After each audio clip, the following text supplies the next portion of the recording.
ये कहानी भी एक ऐसे ही सिर फिरे तांत्रिक की है जिसने अपनी जिद को पूरा करने के लिए एक सोती हुई नर पिशाचिनी को जगा दिया, जिसके बाद शहर में मौत का वो खेल शुरू हुआ जिसने लोगों के दिल में दहशत फैला दी। शांति नगर कॉलोनी के पास एक बहुत ही पुराना शमशान घाट बना हुआ था।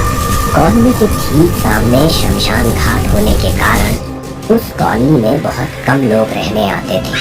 लोगों का मानना था कि रात के वक्त उसी शमशान से चुड़ैलें बाहर आती हैं और लोगों के घरों के दरवाजे खटखटाती हैं। गलती से अगर किसी ने दरवाजा खोल दिया तो उसकी मौत पक्की थी। कुछ समय के बीतने के बाद कुछ लोग कॉलोनी में रहने तो आ गए, लेकिन वो बेखबर थे अपने आसपास मंडरा रहे खतरे से। दीपक, सोनू और गौरव, जो कि तीन दोस्त एक ही कमरे में रहते थे। दीपक को आज नींद नहीं आ रही थी। वो खिड़की के पास खड़ा होकर शमशान की ओर देख रहा था। दोस्तों देखो जरा, उस शमशान घाट में कितनी शांति है ना। क्या यार, तू भी रात के 2 बजे शमशान घाट में शांति ढूंढ रहा है? हाँ, इधर आकर सो जा। तभी दीपक ने देखा कि शमशान घाट में कुछ हलचल हो रही है। कुछ तांत्रिक वहां आकर इकट्ठे हुए और वो यज्ञ करने की तैयारी कर रहे थे। उन तांत्रिकों ने अग्नि को जला दिया और एक मूर्ति को प्रकट किया। मूर्ति देखने में इतनी भयानक लग रही थी मानो जैसे वो चुड़ैलों की रानी हो। तभी कुछ तांत्रिक एक औरत को लेकर आए। वो उसके साथ कुछ करने वाले थे। दीपक आंखें फाड़ कर देख रहा था। तभी उन तांत्रिकों ने उस औरत की गर्दन को अपने त्रिशूल से काट दिया और उस देवी के चरणों में रख दिया। ये नजारा देख दीपक के होश उड़ गए। तभी अचानक वो हुआ जिसे देखने के बाद दीपक वहीं बेहोश हो गया। उसने देखा उस औरत की गर्दन काटने के बाद अचानक वो उठ खड़ी हुई। बिना गर्दन के उस औरत ने अपनी ही गर्दन को अपने हाथ में पकड़ रखा था और चलती हुई सड़कों पर निकल गई। दीपक जैसे ही ये देखकर बेहोश हुआ तो सोनू जल्दी से उसके पास आकर बोला, अरे गौरव, जल्दी आ, दीपक को कुछ हो गया है, बेहोश है, जल्दी आ। क्या हुआ? क्या हुआ दीपक? दीपक उठना जल्दी से। सोनू पानी लेकर आ जल्दी। सोनू जल्दी से पानी की बोतल लेकर आता है और दीपक के मुंह पर पानी के छींटे मारता है। दीपक होश में तो आया, लेकिन वो इतना घबराया हुआ था कि मानो जैसे वो मौत के दरवाजे से वापस आया हो। सुनो, सुनो, अभी भी मैंने, हाँ, क्या अभी? घबरा नहीं, घबरा मत, बता क्या हुआ? मैंने अभी श्मशान में देखा, कुछ तांत्रिक ने एक औरत की बलि दी, उसकी गर्दन को काट दिया और बाद में उस औरत को एक चुड़ैल बना दिया और वो औरत अपनी ही कटी गर्दन लेकर सड़कों पर निकल गई है। यार, मुझे बहुत डर लग रहा है। दीपक की बात सुनकर गौरव की हंसी निकल जाती है। वो मजाक बनाते हुए दीपक से कहता है, अरे यार, बिना पिए ही इसको चढ़ गई है। कहता है कटी गर्दन लेकर चुड़ैल सड़क पर निकल गई है। मेरा यकीन करो, अब यहाँ एक पल भी नहीं रहूंगा। मैं किसी और जगह कमरा ले लूंगा। रुक जा यार, तू घबराया हुआ है। जाम के 2 पैग लेगा तो सब ठीक हो जाएगा। चल, तेरा मूड बनाता हूँ। सोनू और गौरव दीपक को बाइक पर बिठाकर बियर बार की ओर जाने के लिए निकल पड़ते हैं। गौरव बाइक को तेज चला रहा था। अचानक उसे आगे चल रहे तांत्रिकों को टक्कर मार दी। वो तांत्रिक गुस्से में बोले, मूर्ख, तूने अपनी मौत को टक्कर मारी है। तू जानता है मैं कौन हूँ? जैसे ही दीपक ने उन तांत्रिकों को देखा तो वो बहुत डर गया। ये वही तांत्रिक थे जो शमशान में थे। सोनू हंसकर उनसे बोला, अरे साहब, सड़क पर आप चल रहे थे, हमारी क्या गलती? आप लोगों को हिमालय की चोटी पर जाकर तपस्या करनी चाहिए। ये रात के 11 बजे सड़कों पर मैराथन दौड़ करने क्यों निकले हो? मूर्ख, हमें क्रोध मत दिला। तू जानता नहीं है क्या गलती कर रहा है तू। हट जा, हमारे रास्ते से हट जा, वरना तू नहीं जानता तेरा क्या होगा। दीपक अपने दोस्तों से हाथ जोड़कर उन्हें झगड़ा करने से मना करता है। वो तीनों निकल जाते हैं। कुछ देर बाद तीनों बियर बार में पहुंच जाते हैं। तब दीपक उन्हें बताता है, यार तुम लोग जिससे झगड़ रहे थे ये वही तांत्रिक थे जिन्हें मैंने कुछ देर पहले श्मशान में देखा था। सोनू और गौरव उसकी बात नहीं मानते और शराब पीते हैं। रात के 2 बज चुके थे। वो जब वापस लौट रहे थे तब उन्हें शराब के नशे में एक औरत नदी के पुल पर आगे जाती हुई दिखाई दी। अंधेरा बहुत घना था। गौरव ठीक से नहीं देख पा रहा था। तभी गौरव बोला, देखो यारो, आगे हमारा शिकार पैदल जा रहा है, क्यों ना इसके साथ पार्टी हो जाए। हाँ चल, बाइक उसके पास से निकाल, देखता हूँ कौन है जो रात में घूम रही है घूंघट में। गौरव नशे में था। जैसे ही गौरव ने बाइक उसके आगे लगा के देखा तो उस औरत ने घूंघट डाल रखा था। अरे इतनी रात को कहाँ जा रही हो?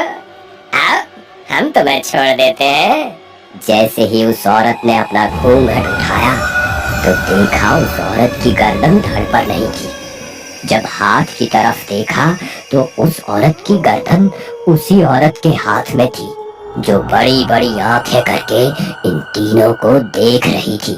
फिर वो अपनी भयानक आवाज में बोली, तुमने मेरे रास्ते में आकर अपनी मौत को दावत दी है। तुम जैसे गरम खून वालों की तलाश में ही निकली हूँ मैं, समझे? ये कहकर वो चुड़ैल गौरव की गर्दन पकड़ लेती है और उसे अपने नाखूनों से काटने लगती है। देखते ही देखते वो गौरव की गर्दन धड़ से उखाड़ फेंकती है। ये नजारा देखते ही सोनू और दीपक घबरा जाते हैं। फिर खून की प्यासी चुड़ैल सोनू और दीपक के पीछे भागती है। दोनों घर पहुंचकर डर के मारे अपने कमरे की खिड़की से बाहर देखते हैं तो चुड़ैल को अपने घर के बाहर खड़ी हुई देखते हैं। सोनू, वो चुड़ैल हमारे घर के बाहर ही खड़ी है। मुझे तो डर लग रहा है यार, अब क्या करें? यार ये चुड़ैल हमारा पीछा क्यों कर रही है? आखिर हमने इसका बिगाड़ा क्या है? तभी वो तांत्रिक शमशान में आ जाते हैं।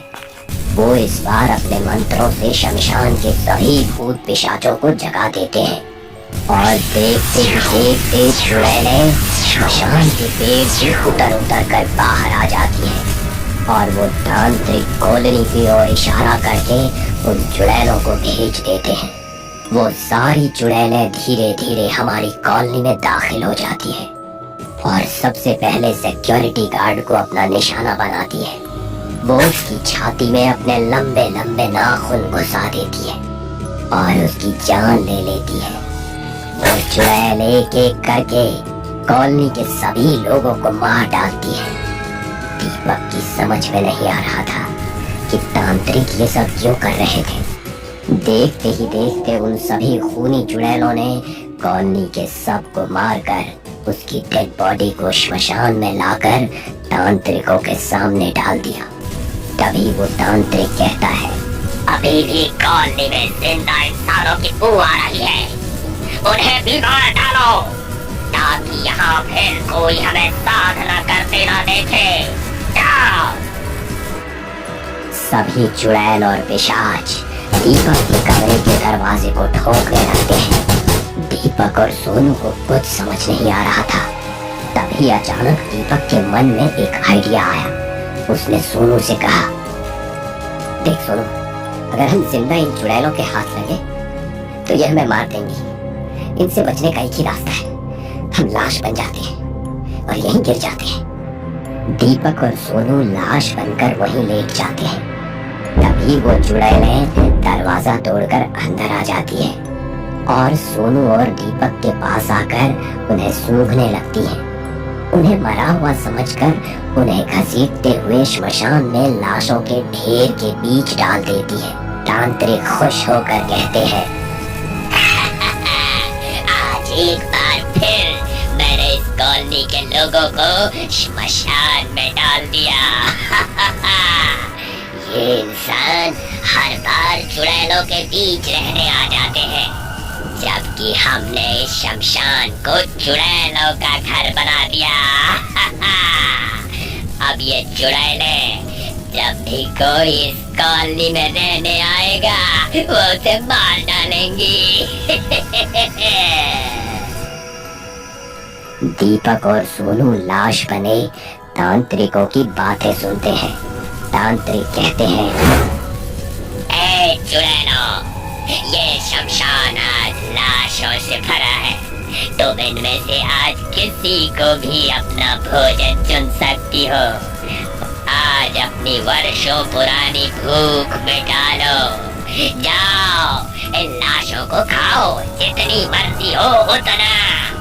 बाद में मैं इन्हें अपनी मंत्र शक्तियों से नरपिशाच में बदल दूंगा। चुड़ैलें सभी लाशों को नोच नोच कर खाने लगती हैं। तभी वो सरकटी चुड़ैल हमारे पास आने लगती है और अपनी कटी गर्दन सोनू के सीने पर रख देती है। उसकी गर्दन सब कुछ देख सकती है। वो आंखें बड़ी बड़ी करके सोनू को घूर रही थी, लेकिन सोनू ने अपनी हिम्मत नहीं छोड़ी। वो लाश बना लेटा रहा। उस चुड़ैल ने सोनू को घसीटना शुरू किया और उसे एक पेड़ के पास एकांत में ले गई। सोनू अब घबराने लगा और उसने जैसे ही आंखें खोलकर देखा तो कटे सर वाली चुड़ैल की गर्दन सोनू की गोद में ही रखी थी और उसका धड़ सोनू के पीछे खड़ा था। जैसे ही सोनू ने भागने की कोशिश की, वैसे ही उस चुड़ैल ने पेड़ की टहनियों से सोनू को फांसी पर लटका दिया और उसकी बॉडी को बीच से चीर कर 2 हिस्सों में बांट दिया। सोनू की दर्दनाक मौत देखकर दीपक ने जीने की आस छोड़ दी। रात के अब 3 बज चुके थे। उन तांत्रिकों का मौत का खेल उस शमशान में चालू था। वो चुड़ैलों को शमशान के चारों ओर बैठा देता। जो भी राहगीर निकलता उसे पकड़कर मौत के घाट उतार देता। तभी दीपक की नजर उन चुड़ैलों की देवी की मूर्ति पर पड़ी, जिसे बड़ी हिफाजत से एक गोले में खड़ा किया गया था। दीपक ने सोच लिया था, शायद इन चुड़ैलों की मौत का राज इसी देवी में है। दीपक उन चुड़ैलों को धोखा देते हुए धीरे धीरे खिसकते हुए उस मूर्ति के पास पहुंच गया। तभी उस सरकटी लाश दीपक के सांसों की आवाज सुन लेती है। वो पेड़ से उतरकर भाग कर आती है तो दीपक उसे देख लेता है। वो जल्दी से उठ जाता है, जिसे तांत्रिक भी देख लेते हैं।